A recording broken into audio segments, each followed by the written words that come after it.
Welcome back to another episode of Hubler Automotive Group Coach's Corner. I'm your host as always, Reese Byerly. I'm excited to be back, and today my co-host Zach Reese is back with me. Zach, how you doing? Very good to be back. Yep, thank you for coming on today, Zach. And today we are joined with the boys and girls head track coach at Franklin Community High School, Coach Ray Lane. How you doing, Coach? Doing well. Good to be here. Yep, thank you for coming on.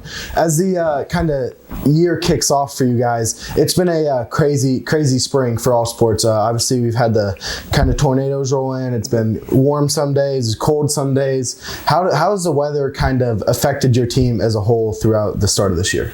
Well, this year, like more than in years in the past, we had a pretty heavy indoor season. So we got 3 or 4 good meets in before we had to worry about going outside. So that was good. Like we talked about a little bit before the show how like our boys sprinters especially needed some experience. We had a pretty inexperienced group, so we were able to get some experience inside without having to worry about the conditions.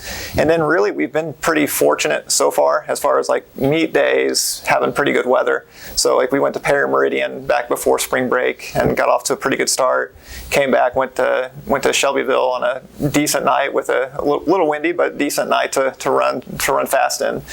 Then we've had a couple since then as well. So other than dodging the tornado that blew through here with some minimal damage, like our pole vault pads and our high jump pads went on a little bit of a trip, but other than that we survived it unscathed. So we've been able to dodge those little things and get off to a pretty good start.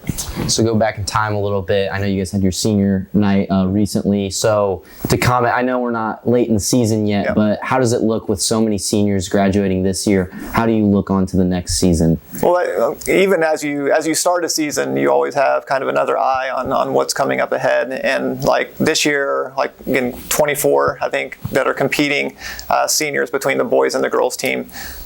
Some pretty good contributors, some pretty solid contributors. To be honest, I try not to worry about it too much because it always works out. Something I always tell people is we're going to have a team next year.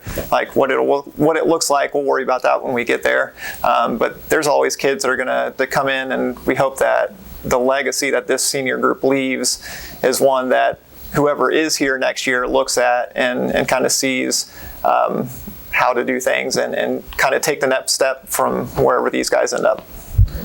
So obviously track is there's a lot of events to happen, and our track team probably has the most student athletes that we have through all of Franklin High School through any sport. Obviously there's only one head coach, and obviously you have multiple assistant coaches. Tell me how those assistant coaches kind of tie into not only your philosophy, but to get the team to be where they want to be. Yeah, they are priceless, and not super highly paid. In some cases not paid at all. They volunteer their time. But again, when you're one coach over a boys and a girls squad, and again 32 events between both teams, you really become more of a director. And so the guy that I was assistant coach for a long time, Tim Leonard, he said you hire your assistant coaches and then you let them coach. And so that's what I do. I try to keep my hands out of a lot of things that are going on. Again, I coach the girls distance runners most specifically, and then Trish Simmons coaches our girls sprinters. Coach Kowalczyk coaches our boys sprinters. Nick Riggles coaches our hurdlers. Jeff Powers working with our distance runner, Clint Summers. And we had a long-time pole vault coach that decided last year was his last year. And so we had a hole heading into the season. Clint Summers stepped in and is working with our vaulters this year.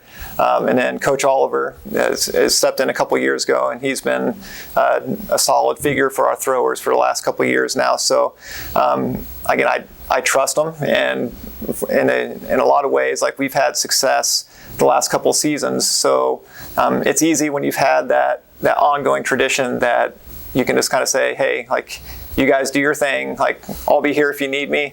And then you kind of sit back and you look at the results, and as a head coach, as you see things, then you go have those conversations and find out if there's something that needs to be addressed, okay, let's address it. Or if something's, and they're not sure about something, entries, for instance, we can designate certain people that are in events. So if it's one of those hey, we're talking, what do you think? Then obviously I have an opinion on that. And because at the end of the day, when you make those final decisions, it comes back to me. So, but I get great input, and they do a great job of coaching them up. And like I said, we're off to a good start. So it's worked so far. Can you comment a little bit on, obviously with track, the boys and girls kind of go at the same time and you guys compete at the same time along with your coaches, kind of helping both sides. How do you think that contributes on like a meet day per se whenever it comes to like that team atmosphere? Yeah, and not only that is you become almost a team within like your event. So like the guys are pretty in tune with how the girls are doing and their similar events and vice versa. And I think it builds excitement when you have one group or one individual that has a good day in long jump, for example. Like that gets people energized and excited and like, hey, well, if that person had a good jump today, then maybe I can go have a good jump today. So I think they feed off each other a little bit in that respect.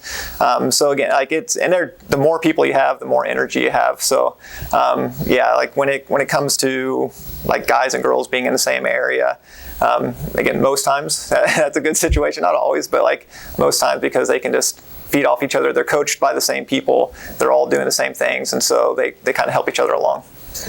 So this coming up Tuesday, there will kind of be a big kind of staple in the season to kind of see where you guys are at. Obviously, most of the teams, what I'm talking about is the county meet is this coming up Tuesday. Most of these teams that are in your county meet are also in your sectional. So obviously it's kind of, you want to win the meet, but it's kind of seeing where you're at for sectionals. Kind of what do you want to see out of your team come Tuesday night? Just compete hard. Like this, another thing we were talking about beforehand is like right now, track and field in our area specifically is really good. Center Grove, I think right now their guys, I think, are ranked number 1. Their girls are top 5. Whiteland is always really solid. Indian Creek is really solid. Greenwood has really solid. So you like just go down the list and like there's no easy events on Tuesday night.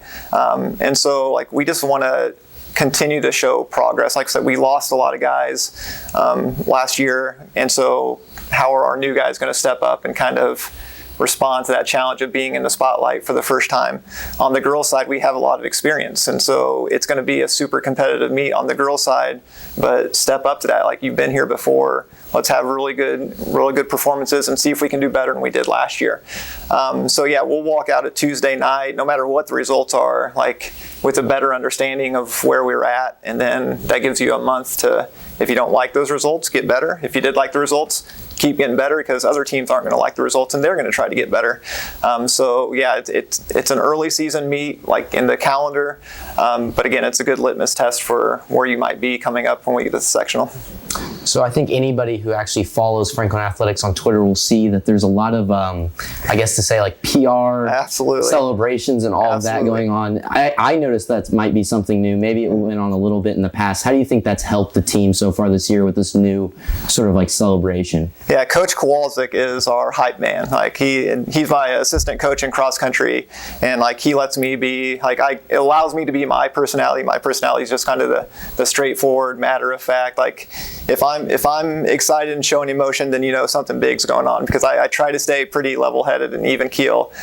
Coach K is like, he's awesome. Like, and so he started the PR chain last year, I think it was, like last year towards the end of the season, and was doing it with the guys. And as late in the season, this guy, again, like celebrate what goes well. When things are going well, celebrate it. Like, not everybody's going to be all state, not everybody's going to be all county, but like, man, you're out here working every day from 3:10 to 5 o'clock, and if you have a breakthrough, let's celebrate it. So that's where that came from. He came up with the PR chains. I think the girls are like, they have a crown, a tiara now, and every once in a while they pop out the PR chain as well. So again, it's just like, let's make it fun. Like, track and field gets such a bad rep of like, you guys just run. Like, well, it's so much more than that, and we have a pretty good time. And so just kind of celebrating those individual wins, and again, if you do your best, if you beat your old best, like, that's something to celebrate. So like Coach K is all about coming up with creative ways of making sure that people know that we know that they're doing good things. And so that's kind of where that came from. And again, every week, after every meet, I'm retweet, because Coach K is throwing them out there left and right. So as you were just saying, you guys have had a lot of kind of newcomers, not only on the boys' side, but a couple on the girls' side. Give us a little bit of who some of these big, important newcomers are and kind of what they do for you guys. Yeah, I think, again, Dylan Beverly coming out for the first years, he's a senior, came out and instantly added some depth to our guys' sprints, then also in the high jump as well. Again, that's something we graduated everybody that high jumped last year, so we didn't have any high jumpers coming back. And so he kind of stepped in and filled that gap there. As far as like freshmen, again, Kellen Schaff is one that he stepped in, like graduated a really good hurdler last year, and Kellen has come in and become a really solid hurdle runner as a freshman. Again, he got 4 years. We don't expect you to be all state, but again, like he's off to a really good start and showing progress and getting better every meet. I feel like I'm going to leave out people, so if I do, guys, I'm sorry. On the sprinter side, like Addie Martin, Sammy Frazier, just kind of name a couple that have been again, specifically in the sprints, like have added a lot of depth to our girls' sprints. So on the girls' side, where we feel like we're pretty complete already, like they just kind of give us a little bit extra oomph that maybe we didn't have in the past. Definitely. Zach, thank you for coming on and joining us. It was great to kind of do another episode with you. Mm-hmm. Coach, best of luck as you guys head into county and kind of the middle part of your season, and best of luck for you guys for the rest of the season. All right, thanks. And that was another episode of Hubler Automotive Group Coach's Corner. Hubler is proud to be the official sponsor of Franklin Athletics. Score massive savings on all your favorite brands. Plus, get our 10-year, 200,000-mile warranty included. For all auto needs, just click drivehubler.com. Let's go, Grizzly Cubs!